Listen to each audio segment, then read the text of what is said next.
doing very well, very mild symptoms. I've had no symptoms and quite honestly tested negative just this Monday as well. So, but I'm here in Oshkosh and having to do this remotely, so I apologize for that. Today we are meeting to consider the nomination of Acting Secretary of Homeland Security, Chad Wolf, to be the confirmed Secretary of the Department of Homeland Security, which is an enormous task. And I've stated this in the past, I truly appreciate anybody who is willing to undertake such an enormous responsibility. I would ask that my written opening remarks be entered into the record. Without objection, we'll do that.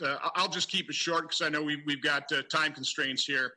But a quick description of what an enormous challenge this is. The Secretary of Homeland Security manages 240,000 people in the department. The responsibilities for Homeland Security are vast. Start with the Federal Emergency Management Agency that has to deal with hurricanes and wildfires and now COVID, amongst many other responsibilities. Border security, a huge issue. We've not fixed that problem, not by a long stretch, but this administration has done a pretty good job of stopping the out of control illegal entry that we were experiencing over a year ago. CISA, this department is concerned about cybersecurity, election security, security of our critical infrastructure. And as we just witnessed with some of the protests that have sprung into riots, also protecting our federal buildings. And of course, we tragically lost David Patrick Underwood in Oakland, California, a member of the Federal Protection Services. So again, the responsibilities are enormous. I don't envy any Secretary of Homeland Security's task. I truly appreciate anybody willing to serve this capacity. One quick word, I do want to talk about, from my standpoint, what an extraordinary job DHS and quite honestly this administration has done in dealing with COVID. I know that's not the narrative in the mainstream media and from many of my colleagues, but the fact of the matter is I come from a manufacturing background. I understand a difficult situation. COVID is an act of God. And if you think back to the beginning of this, when we were concerned about running out of ventilators, we didn't. You know, the president invoked the War Production Act, and we've produced ventilators at a record pace, and nobody ran out. Personal protective equipment, PPE. I know it wasn't perfect. I know people didn't get everything they wanted, but again, nobody ran out. And that was dealing with a very difficult situation where demand outstripped supply by 2 to 3 times. We heard that in testimony before this committee. So I know the acting secretary. I know Pete Gaynor. I know the men and women throughout the federal agencies that are dealing with COVID. They've been working 24/7. And from my standpoint, they've done a pretty extraordinary job dealing with a very difficult situation. And, you know, what's unfortunate to someone like Acting Secretary Wolf, I said the exact same thing with Louis DeJoy in a hearing with the Postmaster General. Not only is it a thankless task, but it's a task that unfortunately opens you up to character assassination as well. So I find that very unfortunate. I personally want to thank you and the men and women that serve with you in the department for working tirelessly to try and keep our homeland secure, keep this nation safe, and dealing with all these enormous issues that you're dealing with day in and day out, like I said, 24/7. So again, Acting Secretary Wolf, thank you for your past service. Thank you for your willingness to serve in this capacity as well. And I welcome you and any guests that you might have brought to the hearing room. If you did, I hope you can introduce some of your family members. With that, I'll turn it over to Senator Peters. Well, thank you, Mr. Chairman, and thank you, Acting Secretary Wolf, for being here and for your willingness to serve. Today, we're considering the nomination of Chad Wolf to be the Secretary of Homeland Security. And under this administration, we have seen, unfortunately, an unprecedented willingness to abandon the norms of Senate-confirmed cabinet officials. This has been a particular problem at the Department of Homeland Security, the country's third largest agency and an absolute critical part of safeguarding our national security. Vacancies and acting officials are part of every administration, but they should be rare. This administration has abused vacancies to the detriment of this department. The President refused to formally nominate a leader for the DHS for more than 500 days. a move that was not only legally questionable, but created chaos and confusion at the agency charged with addressing numerous threats to our national security. The department cannot successfully tackle the serious challenges it faces without strong, steady, and independent leadership. While Mr. Wolf has experience at the department, primarily as a chief of staff, but also as an undersecretary and now acting secretary, he has been involved in some of the most controversial and concerning decisions the department has made. These decisions warrant a critical review of Mr. Wolf's record and call into question whether he is the right person for this critical role.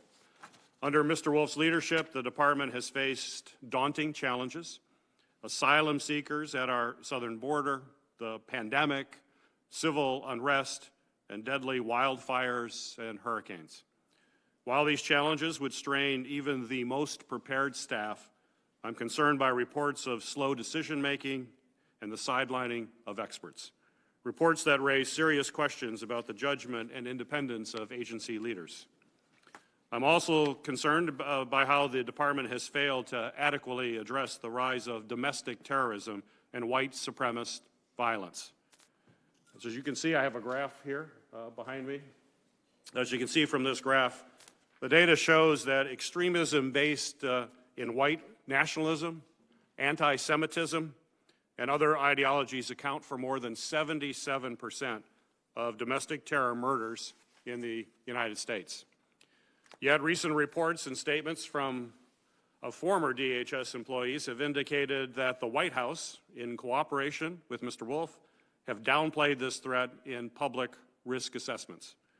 Rhetoric and political ideology cannot drive intelligence reports, and it should not predetermine the actions of any federal department. While the threat of domestic terror is not new, the department's necessary shift from focusing mainly on the foreign threats that have dominated the department's origins, or since the department's origins. It has been 18 years since Congress passed legislation to establish this massive agency, and so much has certainly changed since then.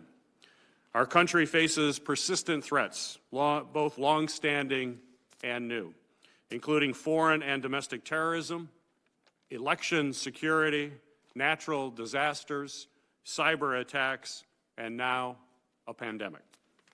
It is this committee's responsibility to ensure that any nominee to lead this colossal department has the experience, temperament, and leadership to address these threats head-on to protect the American people. Before I wrap up my remarks, I want to just take a moment to acknowledge the severe toll that the pandemic has taken on the Department of Homeland Security. Hundreds of frontline personnel have been infected while working every day to keep us safe. We have also tragically lost 6 TSA officials to the pandemic. Our hearts go out to all of those who have suffered because of this terrible disease. I would also like to recognize a Border Patrol agent who is fighting for his life now after being attacked in Arizona while on duty Monday night. I wish him a speedy recovery, and I thank him and his fellow Border Patrol agents for the work that they do each and every day to keep us safe. Again, Mr. Wolf, thank you for your willingness to serve and for being here today to answer our questions. I look forward to having a thorough discussion about the many pressing issues that face the department and our country. So welcome. And Mr. Chairman, I would also like to ask unanimous consent to enter a letter received yesterday from House Homeland Security Committee Chairman Benny Thompson, outlining his concerns with Acting Secretary Wolf's lack of compliance with requests for information. Without objection. Thank you. Well, thank you, Senator Peters. Now it's our pleasure to have Senator Ted Cruz, who's going to introduce Mr. Wolf. Senator Cruz. Thank you, Mr. Chairman, and thank you to the committee for welcoming me here. I have to say, Mr. Chairman, as you self-isolate from home, this may actually be an historic moment, and that this may be the first Senate committee hearing ever with a pool table in the background. As I can see, you have a lovely pool table in your living room, and I will say at this time of deep and contentious division, Perhaps if the Senate gathered around a pool table and with a beer, we might be able to get more done than sitting in hearing rooms yelling at each other. But that may not be happening today. With that, it is a real pleasure to introduce Chad Wolf, who is a fellow Texan and a dedicated public service. I believe is eminently qualified to be the next Secretary of Homeland Security. Chad was born in Jackson, Mississippi, but he very quickly made his way to the great state of Texas, and he grew up in Plano, Texas. He earned a degree in American history from Southern Methodist University and began his career working for not one but two Texas senators, Phil Graham and my predecessor, Kay Bailey Hutchison. Chad left the Hill after the September 11 attacks to serve our country and to protect us from terrorist threats, going to work at the newly created Transportation Security Administration in 2002. He became an early leader at the TSA, finishing out his first run of service there in 2005 as Assistant Administrator for Transportation Security Policy. After over a decade in the private sector, Chad returned to the TSA as Chief of Staff in 2017. Before becoming Deputy Chief of Staff and eventually Chief of Staff at the full Department of Homeland Security. He has been Acting Secretary of Homeland Security since November 2019. And in that role, he has shown strong leadership. That leadership, I believe, has been tested in particular by the protests that became riots and the violence that we have seen across the country. Nowhere was that violence, were those riots worse than in Portland, Oregon, where night after night, thousands of angry protesters physically assaulted federal law enforcement officers, attacked the federal courthouse, threw firebombs, attempted to wreak havoc. Mr. Wolf took his responsibility to protect federal facilities and to protect federal personnel with the gravest seriousness. He did so at a time when political divisions in this country made it much more difficult to do so. He did so at a time when the mayor of Portland and the governor of Oregon both told him to, in no uncertain terms, get the hell out. Mr. Wolf was not cowed by political pressure. He was not cowed by the partisan anger of the moment. He was not willing to abandon a federal courthouse, which was still hearing cases, was still in operation. He was not willing simply to hand the courthouse over to the mob and allow them to burn the courthouse to the ground. Nor was he willing to abandon the men and women who he's been entrusted to lead. Federal law enforcement officers faced hundreds of violent physical attacks in Portland, having rocks thrown at them, water bottles thrown at them, having industrial-grade lasers fired in their eyes, resulting in numerous serious eye injuries. Having commercial fireworks thrown at them, having firebombs thrown at them.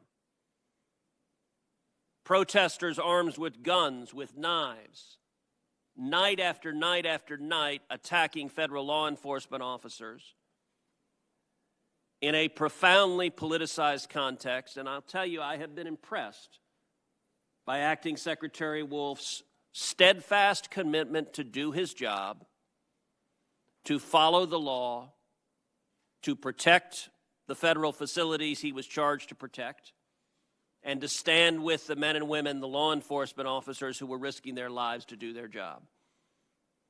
I believe that record, in addition to his long history and experience, qualifies him well to be confirmed as Secretary of Homeland Security, and I'm proud to introduce a fellow Texan.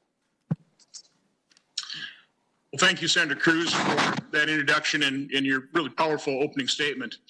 It is the tradition of this committee to swear witnesses in, so Secretary Wolf or Acting Secretary Wolf, if you'll stand and raise your right hand. Do you swear the testimony you will give before this committee will be the truth, the whole truth, and nothing but the truth, so help you God? I do. Thank you. Please be seated. The Honorable Chad Wolf is the Acting Secretary of the Department of Homeland Security. Mr. Wolf was appointed to the Acting Secretary position following his confirmation as Undersecretary for the Office of Strategy, Policy, and Plans in November 2019. While serving as the senior official overseeing the department's policymaking process, Mr. Wolf led the development and coordination of strategies and policies to advance the department's Homeland Security mission. Mr. Wolf previously held numerous senior leadership roles within the department, including serving as the Chief of Staff for the department. Prior to joining the administration, Mr. Wolf served as Vice President and Senior Director at Wexler and Walker, a bipartisan public policy consulting firm. Mr. Wolf. Well, good morning, Chairman Johnson, Ranking Member Peters, and other distinguished members of the committee. Certainly an honor to appear before you today as the President's nominee to be the Secretary of Homeland Security. I'm grateful to the President for the faith and trust he has placed in me to serve the tremendous men and women of the Department, whose mission is now more important and more critical to the safety and security of the homeland than ever before.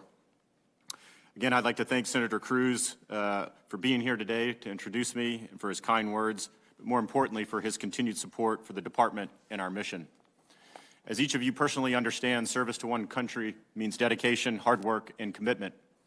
That dedication often means less personal time with family and loved ones, which is a sacrifice felt by all of us in public service. For many years, my family has made tremendous sacrifices so that I could serve our nation. I'd like to take this time to recognize them for their ongoing encouragement, patience, and support as I continue my journey at the Department. Please allow me to introduce my wife of 16 years, Hope. She is my rock, and without her, I would not be here today. I'd also like to acknowledge our two children, Tucker and Preston, who keep me grounded and focused on the important things in life like Little League. I'd like to recognize my parents, Jim and Cinda, who are unable to travel to D.C. today, but who are proudly watching these proceedings in real time.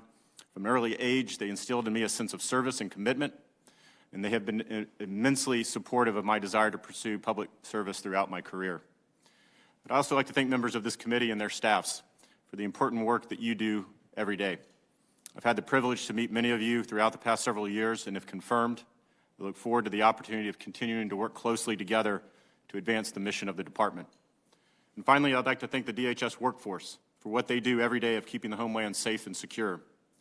Most Americans don't understand the sacrifices that they make, the unfair criticism that they endure, and the complexities of their job. But from one employee to another, I say thank you for your service. Like many Americans, my personal call to service began on September 11th, when I was a congressional staffer here on Capitol Hill. At that time, I had no idea that the events of that morning would forever shape my future as well as the future of our nation. Heeding the call to service, I joined, again, as Senator Cruz indicated, Transportation Security Administration, the very agency tasked with securing our airways and for ensuring that another event like 9/11 never happened again. I was proud to serve at TSA during its inception, as well as its integration into the larger department. Over the past several years, I've had several positions at DHS, including, among others, as the department's Chief of Staff, an Assistant Secretary, an Undersecretary position, as well as the currently Acting Secretary position. Over the past 10 months, while serving as the Acting Secretary, our nation and the department has experienced some of the most difficult challenges of our lifetime, but I couldn't be prouder of the accomplishments we've achieved. We faced a global pandemic head-on and led the federal government's unprecedented response efforts to include the coordinated distribution of billions of items of life-saving PPE. We've aggressively pushed back against malign foreign actors and nation-states who have sought to interfere in our elections, and we have worked together with all 50 states and territories to protect our election infrastructure. We've been tireless in our efforts because we believe that free and fair elections are the foundation of our democracy. We've taken extraordinary measures to protect the American people from a broad array of threats, to include homegrown violent extremists, domestic violent extremists, human traffickers, transnational organized crime, illegal narcotics, COVID-19 fraud, and more. We've stood firm against civil unrest and violence, much of which have been directed towards our nation's federal properties and law enforcement officers themselves.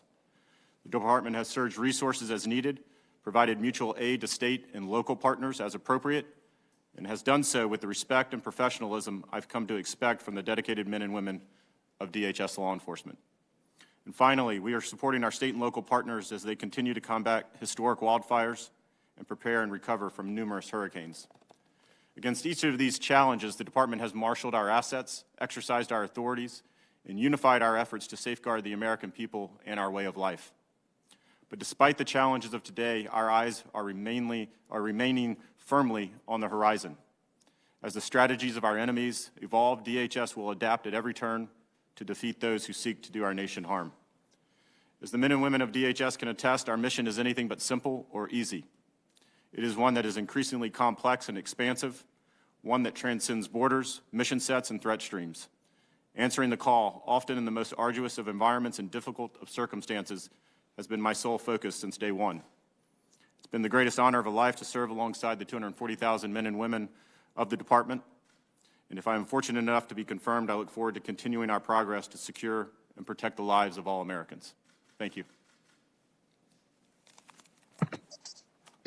Thank you, Acting Secretary Wolf. And again, thank you for your service. I also want to express my sincere gratitude to your wife and your children. I'm sure they don't see a whole lot, particularly not since you started serving this role. So thank you very much.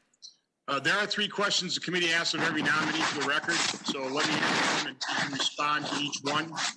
Number 1, is there anything you are aware of in your background that might present a conflict of interest with the duties of the office to which you have been nominated? No. Do you know of anything, personal or otherwise, that would in any way prevent you from fully and honorably discharging the responsibilities of the office to which you have been nominated? No.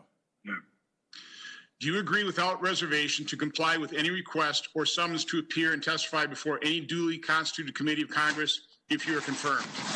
Yes. Now, frequently, I will reserve my time and pass the question, but maybe it's because I've been the target of a number of false allegations here over the last few weeks and months. I know you are having to endure many charges as well, so I'm just going to basically give you my time to address 4 current attacks against you or your office, and I'll just list them and then you can respond to each of the 4. First, if you'd respond to the allegations about the order of succession issue. If you could respond to some charges about events occurring at an ICE detention facility. If you could respond to charge a whistleblower complaint from Brian Murphy, the former acting undersecretary for intelligence and analysis. And then just today, a brand new charge about contracts that were let out by DHS to your wife's firm. So if you can just take your time, take as much time as you want and just address these for the committee, please. Well, thank you, Chairman. I'll take those in order. We're certainly aware of the GAO's opinion regarding the order of succession at the department. I will say that we very strongly disagree with that opinion. I'll continue to say I respect the role that GAO plays, but that, again, does not dismiss the fact that we believe they have a faulty decision and the legal logic that they used is very inaccurate. So we'll continue to talk about that. That is a non-binding decision that the GAO has made. Again, we'll continue to state our position. We've stated it pretty emphatically about that, and so we'll continue to operate as we have, using our existing authorities, using our authorities under the Homeland Security Act to designate successors. The department has unique authority to do that. We did that in this case, not under the Vacancy Reform Act, but under the HSA, which, again, GAO did not comment on. So that's the first one. The ICE whistleblower complaint, let me just say at the outset, whether it's the ICE whistleblower complaint or any whistleblower complaint, we take whistleblowers very seriously. They have certain rights, and we're going to certainly make sure that those investigations by the Office of Inspector General are played out, and we'll be fully cooperative with that. Regarding the ICE whistleblower complaint, it is my understanding that the OIG is starting to has individuals on the ground in that facility in Georgia. They will be talking with those individuals today, tomorrow. So I look forward to that investigation. some of what we have seen thus far on some of the most, I would say, dramatic allegations in that complaint regarding certain medical procedures. Some of the facts on the ground and the facts that we have seen do not back up those allegations. But again, I'm going to let the OIG process play out. But if there is a kernel of truth to any of that, you can guarantee that I will hold those accountable and we'll take very decisive action. But at this point, they are allegations, and we need to make sure that we fully investigate them so that all sides have a chance to be heard. Regarding the intelligence and analysis, whistleblower complaint from Mr. Murphy is patently false. It's a fabrication, completely. I reject any claim that I attempted to influence or retaliate against any individual at DHS, but specifically Mr. Murphy.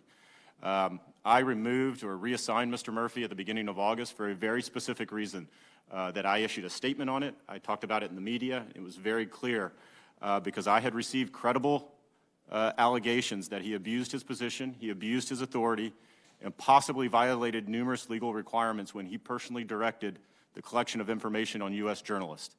I have referred that to the OIG. There's an OIG investigation. I told him at the time that I needed to reassign him to ensure that that process, that investigation could go on through INA without any appearance of influence by him leading that organization. Obviously, he disagreed with that, and we see what's occurring at the time. For me, it was a bright line. If there was even any indication that information was being collected on journalists, I had to take that action before any type of investigation was completed. So I'll continue to talk about everything that I've done with INA, the conversations I've had with Mr. Murphy, and so happy to go in further on that as well. And then, of course, just recently, I think overnight, there's a news story about some contract that DHS awarded to my wife's firm. I guess it was in 2018. I just found out about it last night when the media inquiry came in. And so whether I was chief of staff, whether I was the acting secretary, the undersecretary, or any other position at the department, I have no role in procurements. I don't even see procurements until they are released, until they're in the news and on the street. If I was involved in procurements, which I am not, I have recusals in place to not only include her firm, but also clients that I had before arriving at the department. So again, fabricated story. There's obviously no evidence of anything, but that's not gonna stop folks. So I appreciate the opportunity to address each of those, Chairman. Well, thank you, Acting Secretary Wolf. Senator Peters, I'll reserve the balance of my time. Senator Peters. Thank you, Mr. Chairman. Mr. Wolf, as we learned from the faulty intelligence related to the search for WMDs in Iraq following 9/11, using intelligence to confirm preconceived beliefs or biases can clearly have some devastating consequences. Trust in institutions is especially essential when you're dealing with national security issues. It takes years to cultivate trust and only one error of judgment for all of that trust to go away. So, Mr. Wolf, my question is, would you agree that accurate intelligence reports are absolutely crucial for law enforcement and other stakeholders to effectively address and counter threats to our nation? Yes. Is it true that in July you personally withheld from release an intelligence bulletin calling out a Russian attack on Vice President Biden's mental health? No. You did not withhold it? I did not withhold it. I asked for the product to be improved, which they did over a period of time, and then that product was released at the beginning of September. So it was held for a time. In fact, how long was it withheld before the product was improved? So I saw that product at the beginning of July. I outlined my concerns, not with the underlying intelligence. The intelligence I agreed with. The intelligence has been backed up from the IC and others.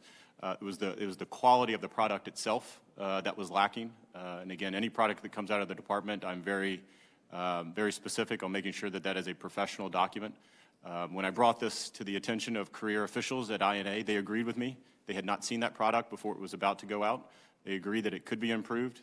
So I asked them to improve that, and then it came back as a better document at the beginning of September. Underlying intelligence remained the same. It was better sourced, better put in context for our state and local partners, and it was issued, I believe, on September 4th. So it took a couple months for it to, after you looked at it, for it to basically come out. Does it normally take about close to 2 months for you to bring a 2-page intelligence report up to the quality standards that you think are necessary? Does it really require that much time? No, it doesn't. Again, I had sent it back to INA and our Intelligence and Analysis Office and relied on them to improve the product. At that time, we did have leadership change at the beginning of August. This is back to my earlier comments about Mr. Murphy being reassigned. So there was leadership change. We had new leadership, acting leadership that's come into that office that was reviewing that office and reviewing a number of their reports. So it was part of that process. But you're saying it doesn't normally take 2 months for a normal 2-page report to go through, or does it take 2 months for it to go through? You're saying that doesn't? Well, I can't comment on how long it takes INA to produce each of their documents. What I asked them to do was improve upon that product, and so it went from essentially a page and a half to about 3.5 pages. And it was, again, better context and a better product at the end of the day. But I think the important part is the underlying intelligence did not change. I didn't direct them to change it. Well, I get that. I was focused on the quality of the product itself. Well, I understand that, Mr. Wolf, and it just seems to be a real long time to do that kind of change. And it's curious that the report was only issued after news broke about it. So here we go, a couple-page report doesn't get out, news breaks that there's an issue, and then suddenly it comes forward.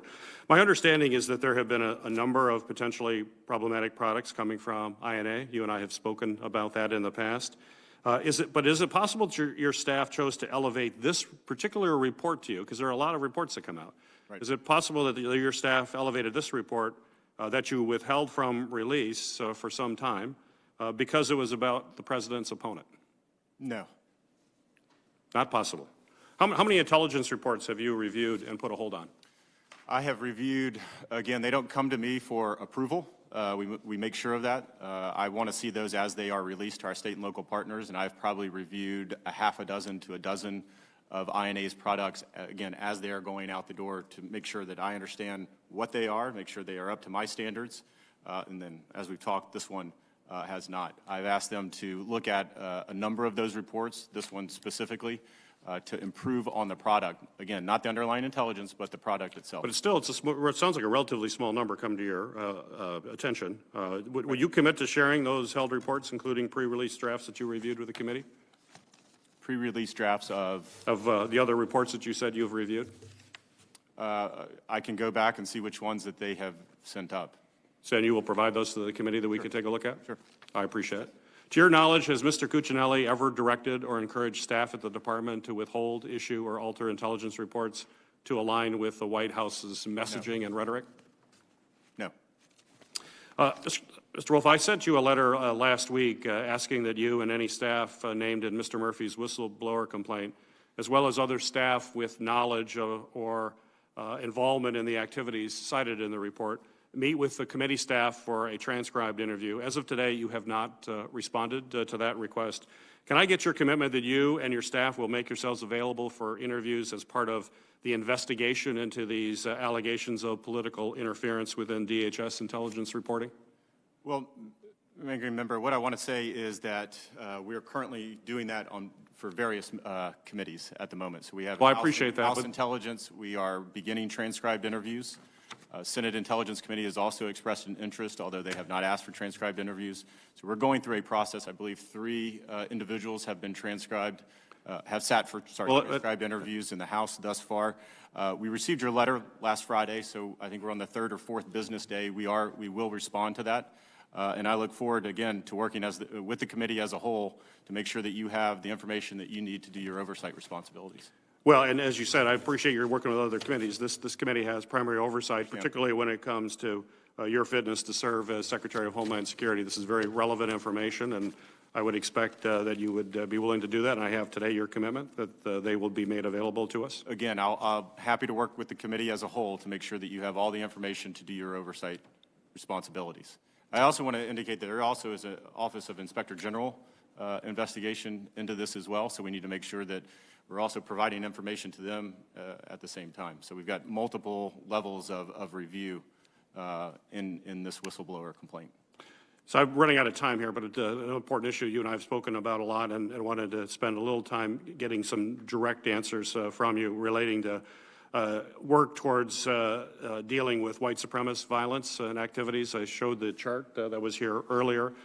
Can you confirm that the department assesses white supremacist violence to be the most deadly threat now facing our nation today? I think when you talk about domestic terrorism, so I want to be clear on that front. When you talk about domestic terrorism, we talk about homegrown violent extremists, which are folks that are inspired, motivated, or directed by foreign terrorist organizations, and then we talk about domestic violent extremists. Within that category are racially and ethnically motivated individuals, and certainly white supremacist extremists from a lethality standpoint over the last 2 years, particularly when you look at 2018 and 2019, are certainly the most persistent and lethal threat when we talk about domestic violent extremists. But I think your question was all of the threats facing the homeland. I don't think I would agree that out of all the threats facing the homeland, from nation-state threats to pandemics to hurricanes and the like, that is the most, Yes, and that was my intent. That was that you answered. It's dealing with those terrorist attacks. That was the intent of the question. But I do want to say that it's important as we talk about domestic violent extremists and we talk about historically 2018, 2019, we cannot ignore what has been occurring over the past 4 months when we talk about anti-government extremists, anarchist extremists, anti-law enforcement folks. It's very important that we continue to look at and address the threat that's been occurring in the country over the last 4 months. Well, I agree. And I just want a quick question here that I know the department finally released your public action to implement strategic framework for countering terrorism and targeted violence. A long time coming. It's out now. But specifically, what actual steps has the department taken, in addition to this report, what actual steps has the department taken to reduce the threat communities face from white supremacist actors? And I know there's some grant programs out there. Please don't talk about the grant programs. What specific actions has the department taken, given the fact, as you just mentioned, given the threat posed by white supremacist groups? Well, understanding you don't want to talk about the grant programs, but that is a big part of what we do, at least in the prevention space. Yeah, and I'm granting that. I'm giving you that. I want to know what else. We also do community awareness briefings, and we do other types of briefings that our Office of TVTP does as well in conjunction with CRCL and others. So part of our mission is to make sure that we are educating folks for sharing information. So we're also pushing out, probably, I believe since April, INA has pushed out roughly 20 or so products regarding white supremacist extremism to our state and local law enforcement officers. So those are to our fusion centers. So we're pushing intelligence out, but then we're also providing those community awareness briefings and the like. A big part of that are the resources that we put behind that, which are the grant programs themselves. I appreciate it. Thank you. My time's up. Thanks, Senator Peters. As long as you brought up the issue of domestic terror threats and white supremacists, I'll reclaim a couple minutes of my time. Acting Secretary Wolf, you seem to make the distinction between what's happened over the last couple of years as relates to the violent extremism and what's transpired over the last 4 months. Over the weekend, I saw a pretty interesting video. It was a press conference put on by the chief of police in Chicago that showed what happened in Grants Park, where peaceful protesters took a left-hand turn, went into a park, were either shielding the people that then started throwing frozen water bottles and industrial type of fireworks and that type of thing at the Chicago police officers. When you were before our committee a couple of weeks ago, I asked, what is your assessment in terms of who's really fomenting the peaceful protests that then end up in transition into riots? Senator Peters seems to try and link those and conflate it as the white supremacist groups. I don't think that's the case, but what do you say in terms of what is the main thrust? Who are the main groups? What is the main ideology behind what we've seen in the last 4 months, where peaceful protests turn into pretty destructive riots? I don't know the exact count of how many businesses were burned in Kenosha, Wisconsin, but the city shut down. It's been devastating for the downtown. Can you just comment on who's fomenting that violence over the last four months? Sure, absolutely, Chairman. What I will say at the outset is the department is focused on countering any forms of violent extremists. So let me just say that from the outset. When we produced the framework that the ranking member mentioned back in September of 2019, we specifically pointed to 2 threats when we talk about domestic terrorism, domestic violent extremists. Specifically, we talk about white supremacist extremists, but we've also talked about anarchist extremists, and we specifically mentioned, again, back in September of 2019, Antifa and concerns that the department was seeing at that point. So this is not anything that the department has come to in the last 4 months. The last 4 months have certainly highlighted what we've seen specifically in Portland. And I will talk very specifically about Portland, which I have in this room and before this committee again, where we had over 60-day period, law enforcement officers specifically targeted, a courthouse specifically targeted, a seat of justice in downtown Portland specifically tried to be burned down. The intel that we received out of Portland, that we received elsewhere across the country as well, has this anarchist sort of ideology. But I want to be clear, and I believe Director Ray has made it clear from the FBI, is we don't look at specific groups. We're looking at the criminality coming out of the activities of groups. So we're looking at the criminal activity, and of course the FBI is the lead investigator of any type of criminal activity that's coming out. So what we saw in Portland was night after night after night, criminal activity occurring at that courthouse against law enforcement officers and against that courthouse, which is protected by DHS. So specifically in Portland, we saw 4 months of activity being organized. It was coordinated. It was not spontaneous every night. And so that's what we saw very firsthand. And we've seen that in other communities around the country as well. Well, thank you, Acting Secretary Wolf. Let me just give the members the order of questioning. Senator Portman, then Hassan, then Langford, then Rosen, then Scott, then Romney. Senator Portman, are you available?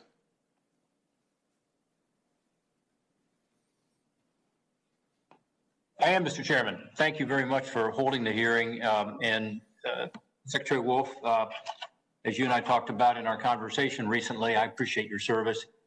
This is a tough time for our country in many respects. COVID-19, the demonstrations and rioting that we've seen, you're in the middle of it. And our condolences from this entire committee go to the family and to the colleagues of Dave Underwood, a Federal Protective Service officer who was killed outside the Oakland courthouse in California. But also, you've lost a couple of officers recently to COVID-19 contracted on duty, Marco Gonzalez and Lucas Saucedo. And we think of them too. And then recently, another officer injured along the border. So these men and women are doing the work for all of us to make our country safer and more secure. Your people are also responding to the wildfires in California and throughout the West, and then also obviously the recent hurricanes. So you're in the middle of a lot, and I think it's really important that we have confirmed leadership at the department right now. For some time, I have been concerned about the lack of leadership positions being filled, not just at the top, but through the ranks. And I know the chairman shares that concern, as does the ranking member. We've been working on it. But we need a confirmed secretary. Some have said to me, well, we're at the end of the first term of the president. Why are we focused on this? We're focused on it because we believe that the men and women of the department deserve to have that kind of certainty and accountable leadership. So I'm delighted we're having the hearing today. I want to get you confirmed as quickly as possible. And I also think it helps to hit off some of these court battles that were talked about earlier, which are obviously a huge distraction, for the agency at a critical time. So in our conversation, we talked about the whistleblower complaints. You've addressed those again today. I appreciate the fact that you're taking those complaints seriously and that you are asking the IG to complete the investigation independently and thoroughly. I think that's appropriate, and I don't want to belabor that issue because, again, it seems like not only in private have you talked to me about this, but in public testimony this morning, you've made a personal commitment to that. You've also made a commitment to make sure our elections are safe, and that's really important. We've already started voting in some states. We start soon in Ohio. We need to be sure there's a unified and streamlined federal effort to help our states and our local efforts to secure our elections. Let me give you a second to expand a little on that. You mentioned it in your testimony, but can you talk about specifically what DHS has done in this regard? Absolutely. So again, at DHS, when we talk about election security, we are focused on cyber threats to election systems and election infrastructure. So over the past 3.5 to 4 years, we have been working with all 50 secretaries of states, thousands of local jurisdictions, technology vendors, and the like, making sure that our election here in November is going to be the securest election that we've had to date. Obviously, we saw the concerns in 2016. We continue to work throughout 2018 in the midterms. We saw 2018 elections as probably some of the securest elections that we have held to date, and we continue to build on that work as we go into 2020. So very proud of the work that CISA has been doing on election security. And so we know in this election cycle, the IC has said that they have not attributed any cyber campaign against any election infrastructure from a nation-state adversary.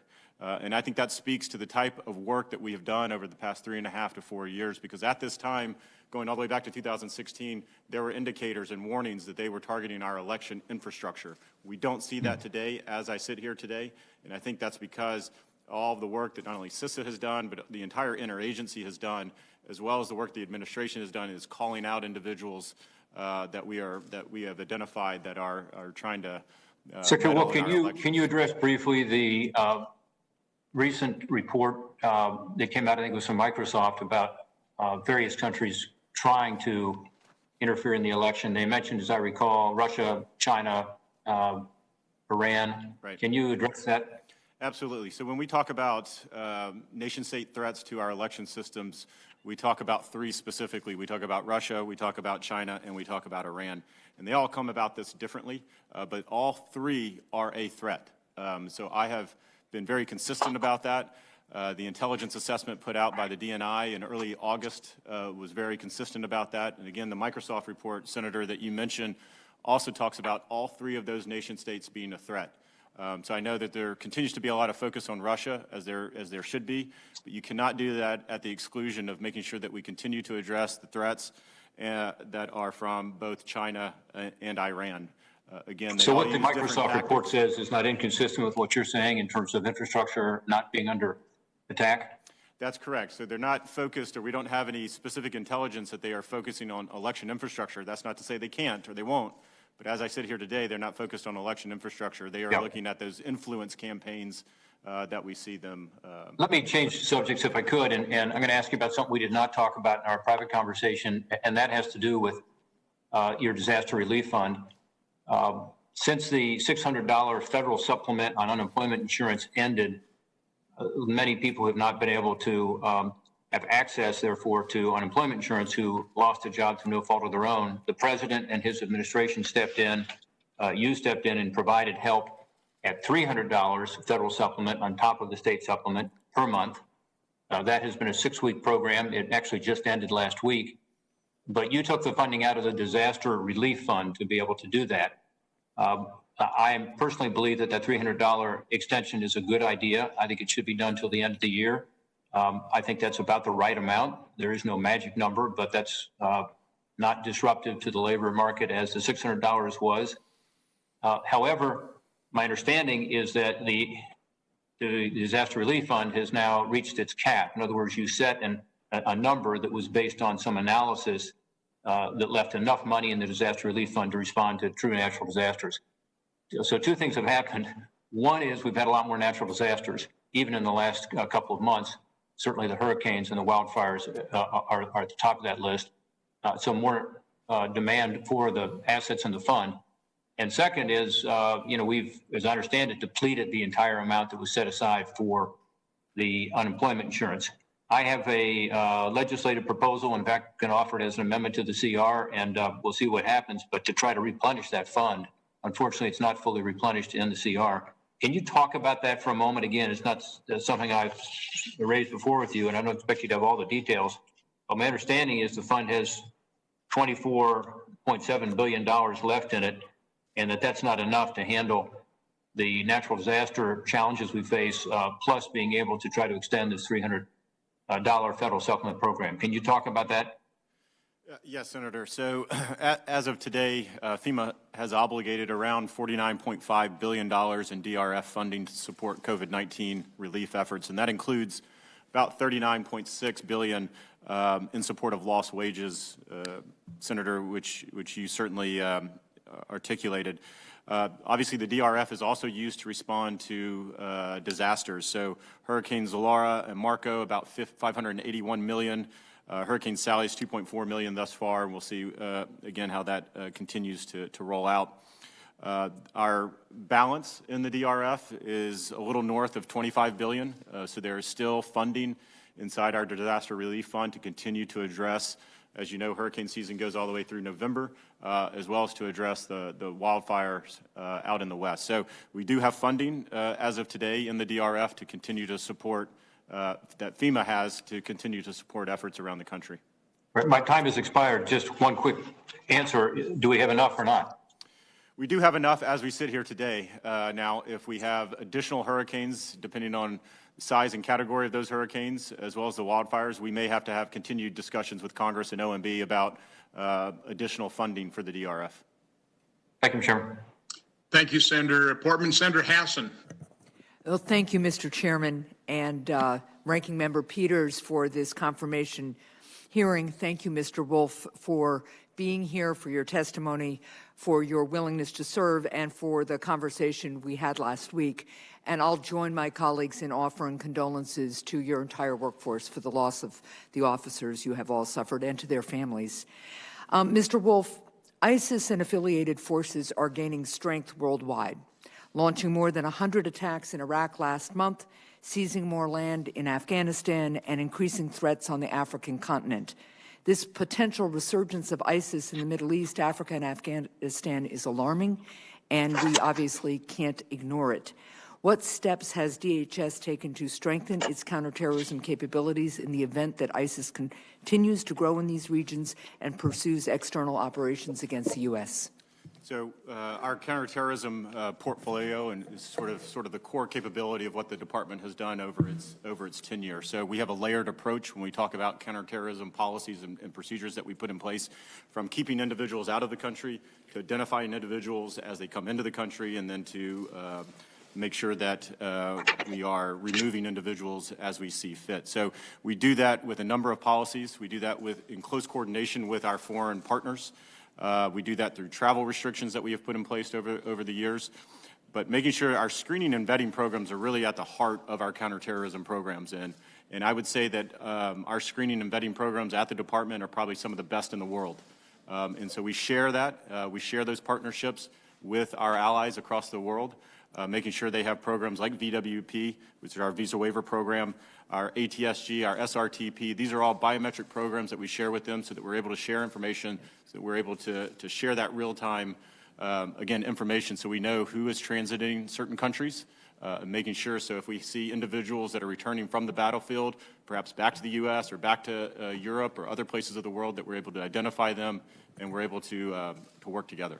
Well, thank you for that, and I would look forward to continuing to work on visa security teams as well, appropriately balanced. I've heard from many constituents regarding FEMA's recent policy statement that personal protective equipment and cleaning supplies purchased by schools are not eligible for reimbursement through the public assistance program. While these items may not typically fall within the program, schools have been operating under the impression that they would be reimbursable during the pandemic and have acted accordingly. In New Hampshire, the communities of Salem and Londonderry must now find another way to pay for $350,000 in COVID-related expenses. There has been a bipartisan outcry urging FEMA to reconsider this position. These are obviously extraordinary times, and schools need this support to help ensure that students, teachers, and their families can be safe if they're able to return to the classroom. Will you commit to reversing this decision and allowing reimbursement for schools who purchase PPE and cleaning supplies? So again, I have talked to the FEMA administrator about this, and this really has to do with authorities that FEMA has versus making sure they use that for emergency protective measures versus just sort of your traditional operating expenses. What I will say, though, is that there is funding outside of FEMA to address some of these concerns that schools have. We have over 39 different agencies that have over $3 trillion in funding from COVID-related packages. I'm going to interrupt you for just a second because I know how sparsely those resources have already been spread in my state, and there is nothing routine about needing personal protective equipment and sanitation equipment in schools to combat a pandemic. There is absolutely nothing routine about that. So I'd like you to... HHS is distributing, again, about 125 million cloth face masks in the month of September as well. So I appreciate that, but I will also just point out that FEMA led schools to believe they would be able to get reimbursed. They have therefore deployed the resources from other agencies in other ways. Let me move on to another question. For months, my staff and I have been trying to get updates from the Federal Emergency Management Agency regarding, oh, sorry, that was the question I just asked you. This happens. Let me move on to the last question I have for you. With less than 2 months until a presidential election, the nation is being bombarded with disinformation and propaganda coming from Russia. DHS's own intelligence and analysis shop has said this, and yesterday reports surfaced that President Putin and his top aides are probably directing the operation. Based on everything you've seen, do you think that the Russians are seeking to advance propaganda against Vice President Biden? I think on everything that I've seen, that there are 3 nation states that we have to be very concerned about. One is Russia, one is China, and one is Iran, and they all have different ways and different motivations of doing this. We have seen what the intelligence community assessment has said, again in early August, was that Russia looks to denigrate former Vice President Biden. China prefers Vice President Biden, and Iran prefers Vice President Biden. So we've got to, but the answer is that Russia is in fact seeking to advance propaganda against Vice President Biden. Thank you for confirming that. All 3 nation states are. And because I do have a little bit more time, let me go back to one other issue. We've been trying to get updates from the Federal Emergency Management Agency regarding its role in the purchasing and distribution of personal protective equipment.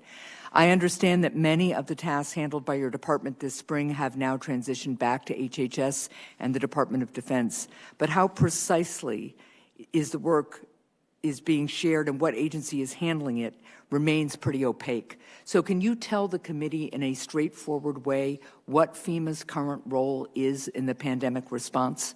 Sure. They still continue to coordinate a number of activities when we talk about making sure that PPE gets to certain places. Again, I talked about earlier about the lost wages program that FEMA continues to administer. And again, that's a COVID relief type of activity.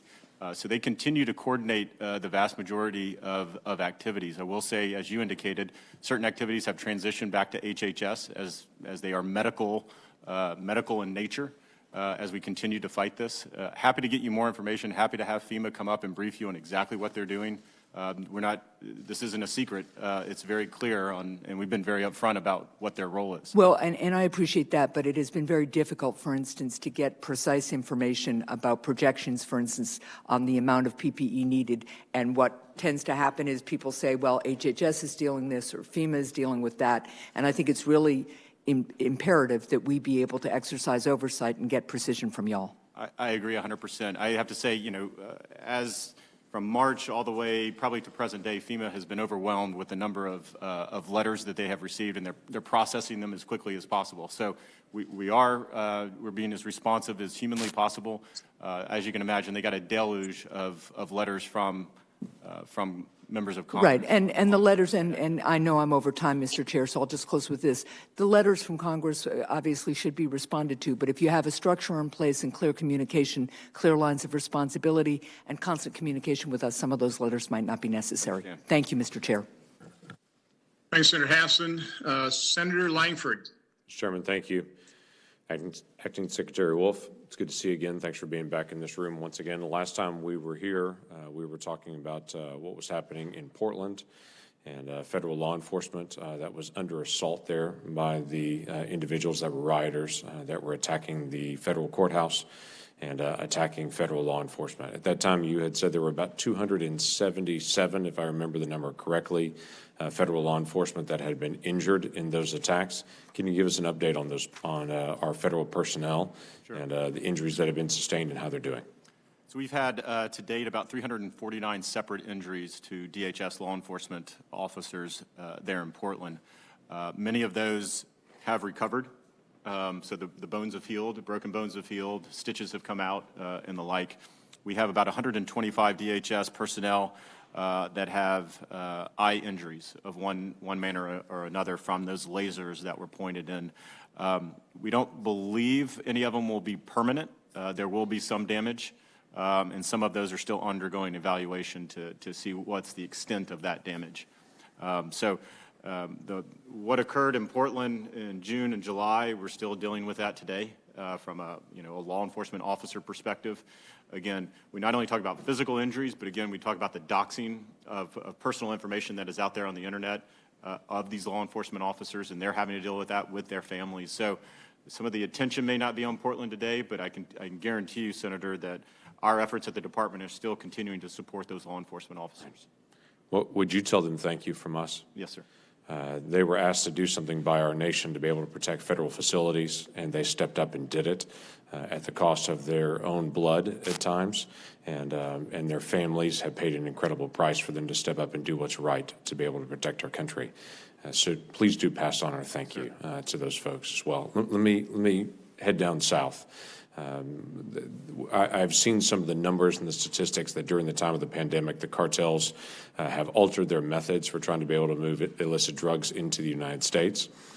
They've changed techniques, they've changed locations, and the quantities have gone up significantly during the time of the pandemic. We have seen this with people that are in isolation, that have struggled with drug abuse in the past. The isolation of the pandemic has caused a severe strain for mental health for many of those individuals and driven some people back into their drug addictions or deeper into drug addiction, and the cartels are taking advantage of that. What are you seeing on the southern border now as far as the movement of drugs and how our interdiction process is going to be able to protect Americans? So I think there's a couple of dynamics that are going on at the southwest border, not to obviously include COVID. So we've talked about new border wall system going up. We have over 320 new miles of that new border wall system, and those are in very trafficked areas that we are putting that border wall system up. So that is causing cartels and TCOs to try to find new pathways, new avenues into the country. At the same time, we have DOD personnel, DOD assets that are on the southwest border. We are moving those to areas where we don't have the border wall system. So you have more cameras, you have more eyes, and you have more agents in areas that have been difficult or historically difficult to patrol. That's, again, causing disruption to, again, those cartels and those TCOs. We're seeing more movement through ports of entry, which is exactly where we want to push this illegal, sort of illegal contraband. We want to push them to ports of entry where we have people, where we have resources, where we have technology, and it's on our terms on how we interdict these folks. And what we are seeing as we put in travel restrictions because of COVID, we are seeing some of their tactics change. They are using and recruiting a lot more U.S. citizens today than they have historically, because we've cut down on those that land, the traffic across those land ports of entry. U.S. citizens and legal permanent residents can still come freely, and so we're seeing much more of that traffic. We're seeing more individuals trying to smuggle illegal narcotics in as well. So we continue to catch more. We continue to deploy more technology at our ports of entry, our NII technology, non-intrusive inspection technology, designed to look inside cars and vehicles as well as individuals. What do you need to continue that work based on the transition and the flow and the effectiveness of the border wall and moving people to other areas where we've got additional cameras and additional inspections? What do you need now? So I would say two things. Additional resources for personnel, for CBP personnel, specifically OFO personnel, as well as Border Patrol personnel. So we've requested that in the past, I believe, 3 to 4 President's budget, and that has not been approved to date. So some of our fees that we normally see, some of our sort of normal fees help to increase our personnel as those fees are down because of COVID. Less travel, the fees are down, so we're not able to hire as many folks that we would like to see. So we would like to see more individuals at our ports of entry, more time looking at cars, vehicles, individuals, as well as continued funding. And I know Congress has been very supportive of that non-intrusive inspection program that we have. We're trying to increase our inspections for commercial vehicles from a very low percentage, I don't have it offhand, upwards to about 70% by 2023, and for personal vehicles up to about 40% in 2023. So continued support and funding for that initiative as well. And again, continued support for that new border wall system. Again, as we continue to put that in places, we continue to funnel human traffickers, TCOs, and others to ports of entry, or at least in areas that we prefer to encounter them. The individuals that are crossing the border illegally, do you see some trend changes from 2020 to 2019? Obviously, COVID's had a pretty dramatic effect on that. Right. The Northern Triangle countries have closed down their borders there. What are you seeing on the border as far as the flow of people? We've seen a different flow. In 2019, it was mainly UACs, unaccompanied alien children, as well as family units from the Northern Triangle. We put a number of policies and procedures in place. Today, what we see are mainly single adults from Mexico. Not exclusively, but that is the highest percentage by far. And what we've seen, obviously, that sort of harkens back to the 1980s and 90s of seeing that same trend and that same flow. And the vast majority, almost exclusively, are coming here for economic reasons. Now, the good news is we were able to repatriate them back to Mexico pretty quickly. But the different dynamic that we see today in 2020 versus 2019, in 2019, folks were coming across the border and they were sitting down. They were sitting down waiting for Border Patrol to come up because they knew that they would be released within a matter of hours, if not days, into the interior of the U.S., and that was the goal. Today, we see they're running from Border Patrol. They're trying to get away. So that obviously increases risk on Border Patrol, injuries, and things of that nature. So the dynamic has changed. The demographics have changed, and we're trying to change with that. Well, the things that you cover and that you've worked on already, both as Deputy Chief of Staff, then Acting Director, natural disasters, border security, terrorism, cybersecurity, election security. It's a pretty remarkable portfolio of the things that you're having to be able to manage day to day. So thanks to you and your team, the work that you've already done. Thanks to your wife and your kids for loaning you out to the nation. And I hope you get a chance to catch some Little League games with the kids as well while you're also getting a chance to be able to serve us. So thanks for doing it. Thank you, Senator. Thank you, Senator Langford. Senator Rosen. Thank you, Mr. Chairman, Ranking Member, for holding this hearing. Of course, thank you, Acting Secretary Wolf, for being here today. Thank you for the conversation we were able to have last week before this hearing. I really appreciate it. But I want to go back to your confirmation hearing for Undersecretary position that was before this committee on June 12th of 2019. I asked if you were involved in developing the family separation policy, and you answered me unequivocally, no, ma'am. I asked how you became aware of the policy, and you told me, quote, through discussions with staff, discussions leading up to the Attorney General's announcement in April 2018, unquote. After that hearing, an email exchange became public in December of 2017. You emailed the Justice Department spokesman attaching a memo with the file name, and I quote, UAC options. UAC, of course, meaning unaccompanied children. You wrote in the email to the other official that you worked with others to pull the memo together, and that the purpose of the memo was to give then DH Secretary Nielsen, quote, an idea of what she can do right away versus actions that will take months plus to implement, and I end quote. When you open the attached political memo, it's called Policy Options to Respond to a Broader Surge of Illegal Immigration. And out of 16 policy options, family separation is number 2 on the list. So let me ask you this. I asked if you helped me develop this policy, and you told me no. Is that correct? That's correct. You and several others, quote, you pulled together a memo for the DHS secretary that discussed the family separation policy, and this policy was implemented. We know children were separated from their parents at the hands of our government. So let's go back over the cover email. You said the purpose of this memo was to give Secretary Nielsen, the DHS secretary, the person who's chief of staff that you were, an idea of what she could do immediately versus what would take months. Is that correct? That's correct. So at your confirmation hearing, when I asked you if you helped develop the policy, you didn't mention this memo. Is that also correct? I don't believe the memo was discussed at that hearing, no. Thank you. So let's talk about your memo. Here's what it says for the number 2 policy option. Again, I'm going to quote, announce that DHS is considering separating family units, placing adults in adult detention, and placing the minors in custody of HHS as unaccompanied alien children, or UACs. But those children you recommended classifying as UACs were not actually unaccompanied, were they, Mr. Wolf? I'm sorry, can you repeat your question? You said you were going to separate. This is what you said in your memo, and I'm quoting, you considered separating family units and treating the children as unaccompanied. They weren't unaccompanied. They were part of family units. That's what you said in your memo. You called them unaccompanied, but they weren't. Again, unaccompanied is a legal terminology. Let me just say it was not my memo. You keep referring to it as my memo.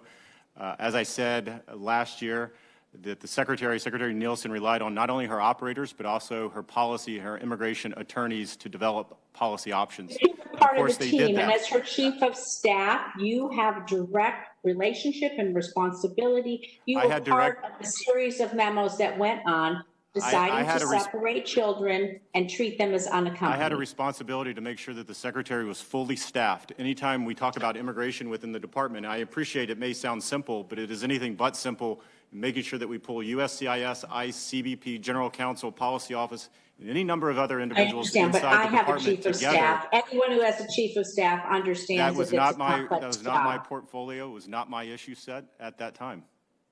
So let me ask you this question. You've been acting secretary for 10 months. Do you now consider it your job to speak the truth to power when utterly abhorrent policies like this get proposed? And do you support ending family separation? Do you stand by that? You testified for that. As I testified last year, I testify again this year, I support the President's decision when he issued an executive order to stop that practice, as the department did, and we executed that executive order, I believe, in June of 2018. Thank you.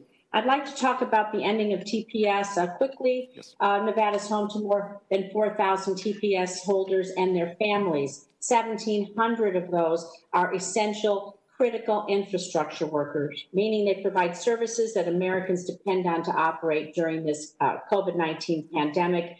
And they are at all of our response efforts, according to DHS guidance. And so we know what's happened last week, the decision to deport TPS recipients. In light of the federal appeals court decision, what are your plans for deporting TPS holders from the countries of El Salvador, Haiti, Nicaragua, and Sudan? So we're not taking any measures at this time. As you know, we can't do that, I believe, until about 52 days after that court decision. 45 days of that is allowed for individual parties to appeal that decision.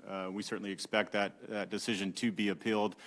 So basically, it starts from that 52nd or 53rd day. We then look at a number of those TPS decisions that have been issued.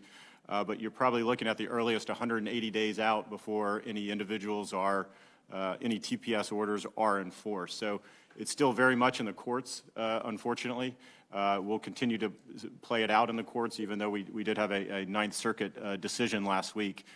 There's still very much, and there's other lawsuits, I would say, and other court cases, depending on the country that we're talking about regarding TPS. So all that's to say there's not one answer on how we're addressing TPS. The decision was made in 2017. Would you consider speaking out particularly protecting TPS. those essential workers that are critical to our pandemic response? So we'll continue to look at that. Again, we have, about 180 days before there's going to be any action taken.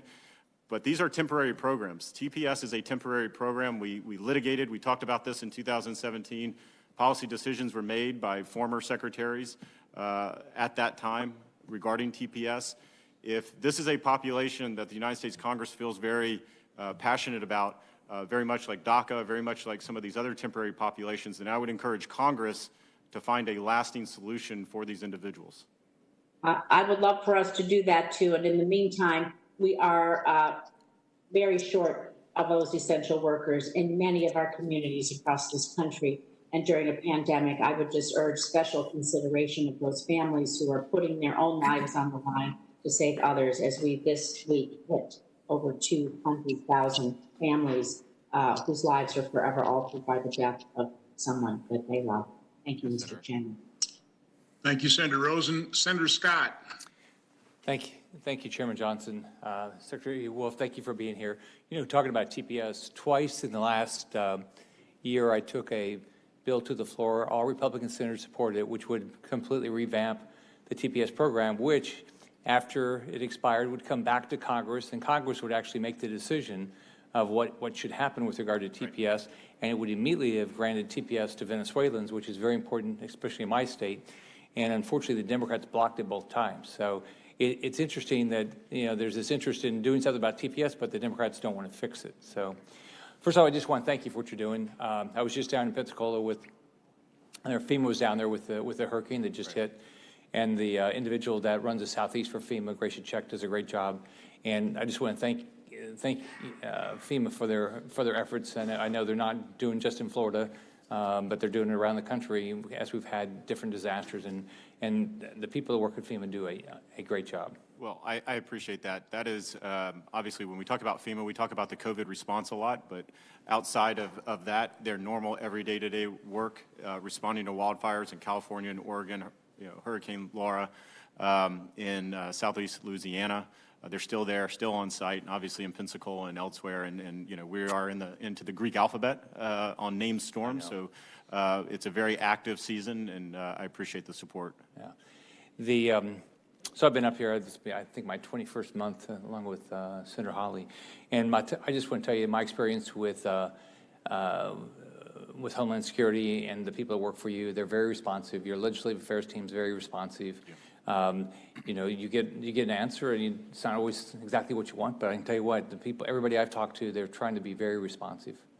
One thing I know that's important to you is law enforcement. And I just want to ask you how, I don't know if you saw what happened last week. I did a unanimous consent that all the Republican senators signed off on. It was just a resolution in the Senate supporting our men and women in law enforcement. And it shocked me, but the Democrats blocked it. And I mean, I can't imagine not supporting that. You've got a lot of wonderful men and women that work in law enforcement. And how does it make the people that work with you feel when you see that people don't recognize that they put their lives on the line? In my 8 years as governor, we lost 51 members of law enforcement in the line of duty while I was governor. I mean, these people are putting their lives on the line every day. And how do you think it makes the people feel? Yeah, it's extremely difficult. DHS is the largest law enforcement agency in the country, from Border Patrol to ICE to Secret Service and everything in between. We have an extensive law enforcement community at the department. It's not the only thing that we do, but it's a big portion of what we do. And everywhere I go and I travel and I get the opportunity to talk with those law enforcement officers, the first thing they say, and they could say a lot of things to me, the first thing they say is thank you. Thank you for talking about what we do and how we protect the homeland. They put on a badge, they put on a uniform every day at great risk to themselves and now to their families. I talked about doxing earlier. And they're just trying to go to work and do their job and protect their communities. And when they see some of the dialogue that's out there and trying to paint them a certain way with a broad brush, obviously there are bad actors in every profession, to include law enforcement. We need to hold those individuals accountable. But when they start talking about law enforcement across the board as being racist or whatever it might be, it impacts these individuals. They're not robots. They're humans. And so I try to talk to them a lot about making sure that they understand the support that they have at the various highest levels of the department, making sure that we're supporting them not only through training and resources and PPE and COVID environment, but I think a lot of what we do in supporting them is what we say publicly and making sure that we have their back. Now, we need to hold individuals that are, that abuse that accountable, and I'll do that from my position. But Federal Protective Service, and, we talked about Portland here a little bit. I don't think most people knew about the Federal Protective Service, 5 months ago. Right. They know about them now. They know about the work that they do, being unfairly targeted and the like. So I appreciate those comments, and I'll keep talking very specifically about the law enforcement mission that the department has. Thank you for doing that. I had the opportunity to visit the U.S. Customs and Border Protection International Mail Facility in Miami. I guess it was before COVID, so I think it was last fall. They went through and talked about how they're trying to combat counterfeit goods from communist China. And we've seen unbelievable human rights abuses. There's an article today. I haven't looked at the background of it, but on top of what they're doing to the Uyghurs, they're doing something similar with the Tibetans in communist China, and it's disgusting. So can you talk a little bit about what you're doing to try to crack down on goods that are produced with the state-sponsored Uyghur forced labor, and how you're able to do that, and how difficult it is for your mail centers to try to stop some of this counterfeiting and try to even deal with human rights abuses? Yeah. So I've been to the same mail facility in Miami, and it's quite an impressive operation that they have as they screen parcels coming in. When we talk about China and forced labor, the department took some action recently along with the administration in putting in withhold removal orders for specific companies operating in China that have been identified of using forced labor. So from a CBP perspective, we can put these orders in place that are actually fairly effective because we simply don't let the product come in. It allows companies that are using those, that have relationships with those companies, they're going to have to shift, they're going to have to adjust, they're going to have to make sure that subcontractors and folks that they're using in China are not part of this order or have not been identified as having these abuses, having this forced labor, having products made from forced labor. So we think that they're very effective. Obviously, there's other things that the administration can do as far as sanctions and other activities, but from a DHS perspective, we think that these withhold orders are actually very effective. And we're very proud of the piece of the pie that we play there, and we're very forceful in leaning forward and making sure that we identified these companies that are using this forced labor in China and calling them out. Yeah. Well, I just want to finish by thanking you. I've had the opportunity to meet with DHS individuals in Central America. I've met with them along the border with Mexico, and I can say they're a class act trying to do their job, and they need the support of Congress. So thank you very much. Appreciate it. Well, thank you, Senator Scott. I think Senator Romney's next on the list, but I think he might have logged off. Senator Romney, are you there? If not, we'll go to Senator Carper. Thanks, Mr. Chairman. Mr. Wolf, welcome. Good to see you. Thank you for joining us today. I've mentioned this to you before, but I think it bears remembering. The name Jane Hall Lute may or may not mean anything to you, but she used to be Deputy Secretary of the Department, and she's testified before us in that capacity any number of times. And I remember once when she said to us that one of her foremost goals as the Deputy Secretary was to get the Department of Homeland Security off of GAO's high-risk list.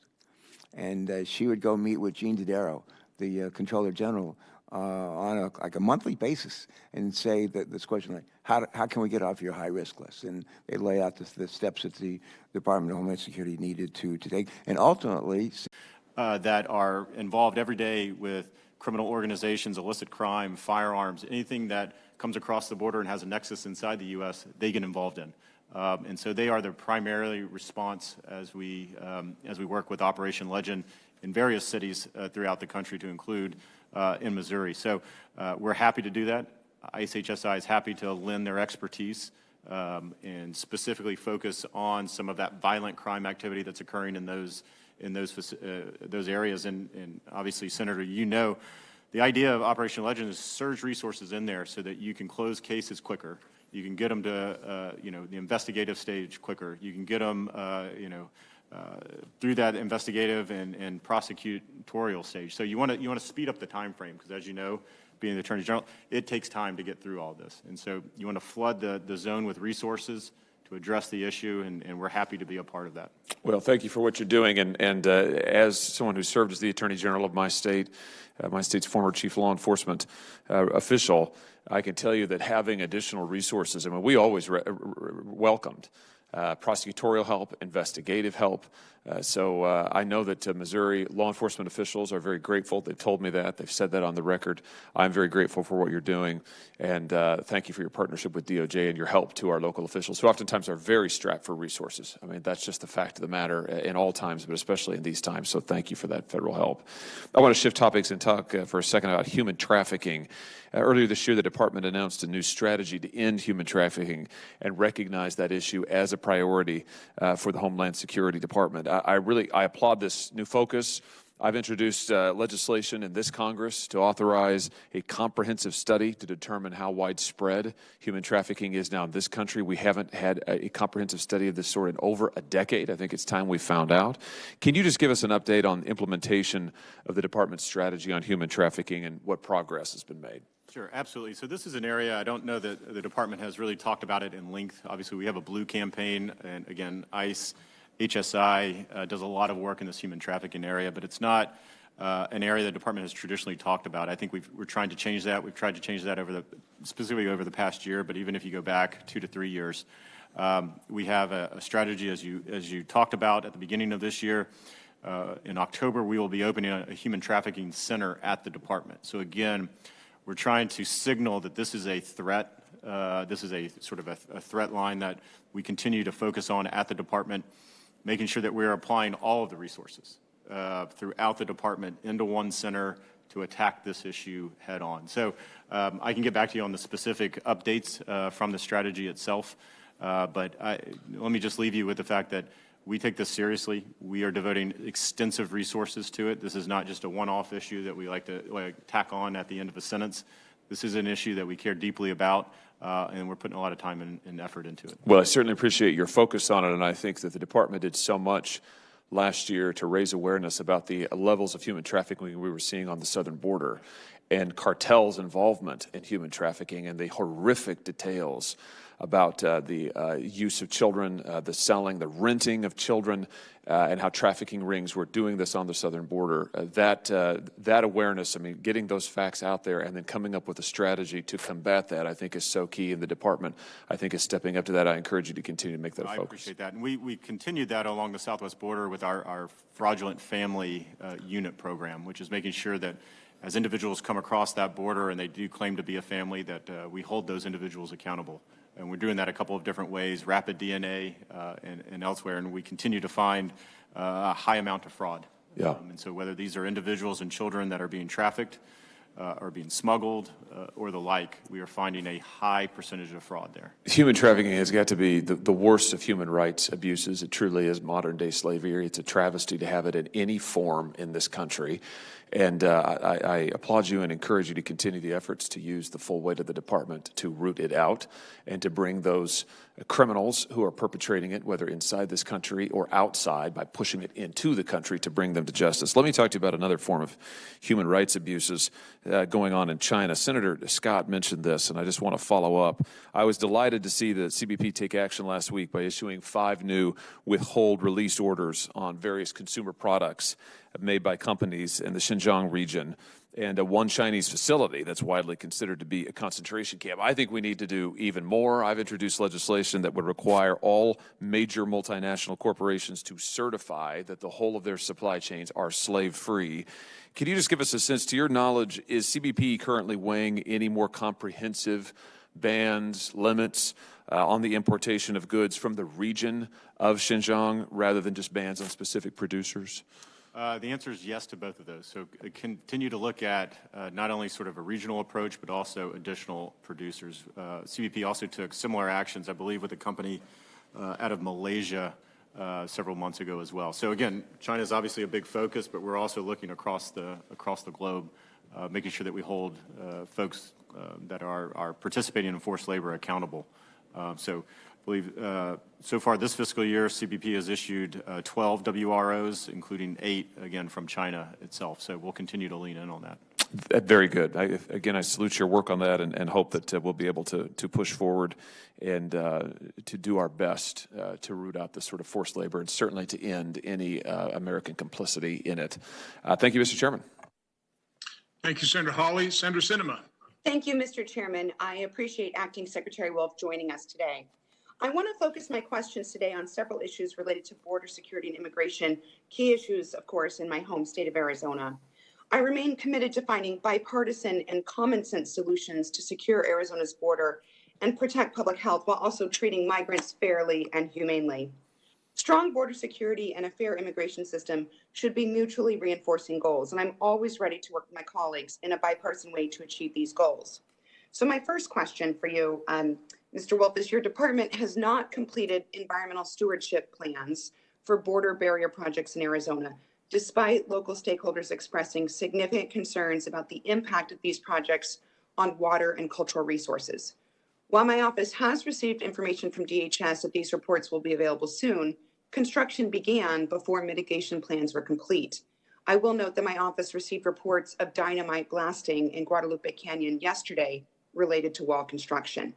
Do you believe that ESP should be completed before DHS begins construction on a specific project or takes action, such as blasting with dynamite, that will have a permanent impact on our land?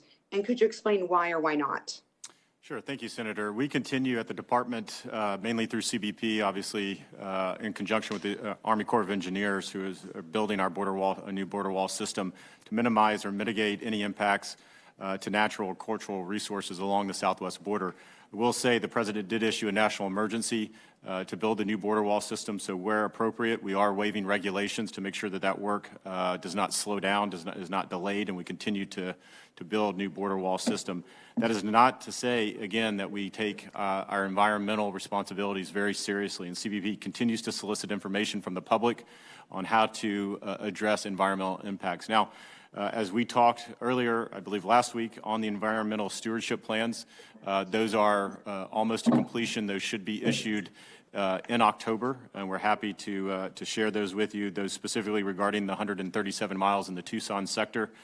So we'll continue to abide by our responsibilities to make sure that we're good stewards of the environment, making sure that we are doing everything that we can to minimize and mitigate impacts to the environment as we build that new border wall system. But it's been very clear that that is a national security issue, and we're going to continue to build that new border wall system. Well, thank you. I just want to note that the reports are not available yet, and yet there was dynamiting in the Guadalupe Canyon yesterday. And so it seems like there's a cart before the horse situation. And I do want to note that residents of Southern Arizona have expressed intense concern about this. So I hope this is something that you'd be willing to address in the order in which you move forward with these projects.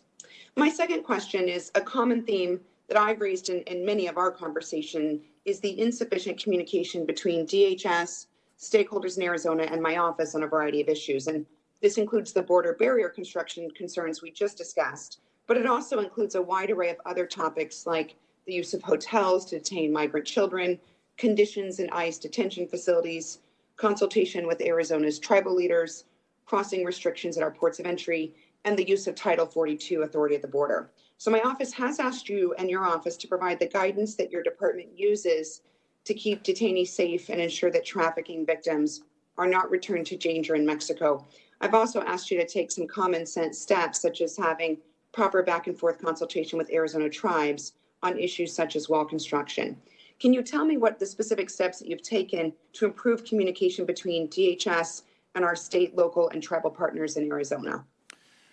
Sure, Senator. I've talked to leadership both at ICE based off of conversations that you and I have had, as well as CBP, making sure that those lines of communication, it starts at the local level.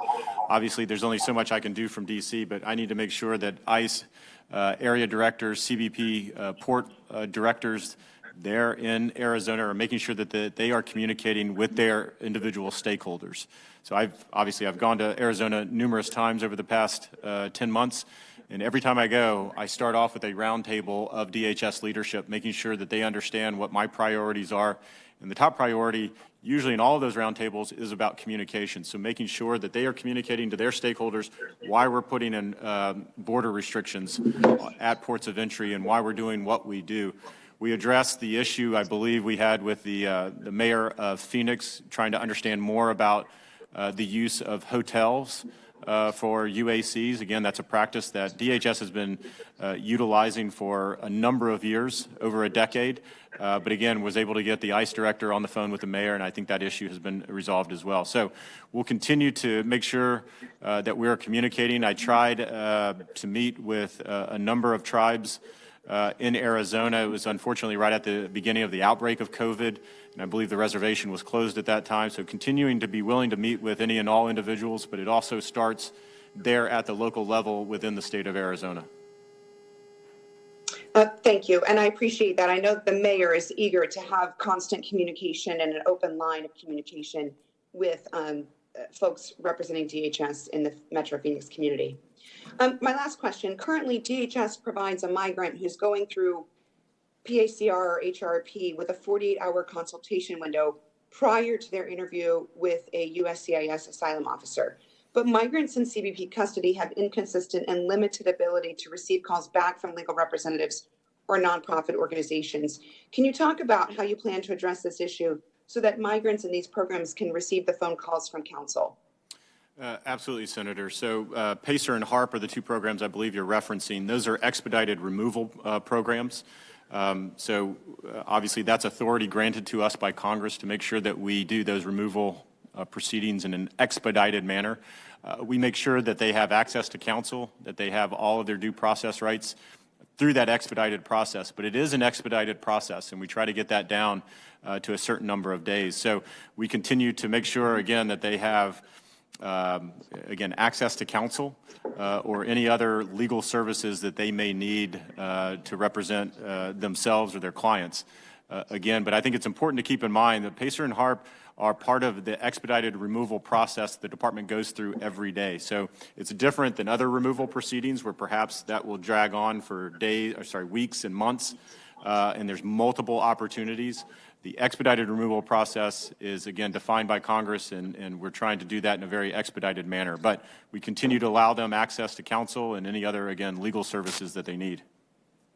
Last comment I'll make, Mr. Chairman, I know that my time has expired. I just want to note that only 13 of over 2,000 HARP cases and only 18 of over 2,700 PACER cases have had a legal representative in their proceedings. And so there's clearly a lot of work that we have yet to do here.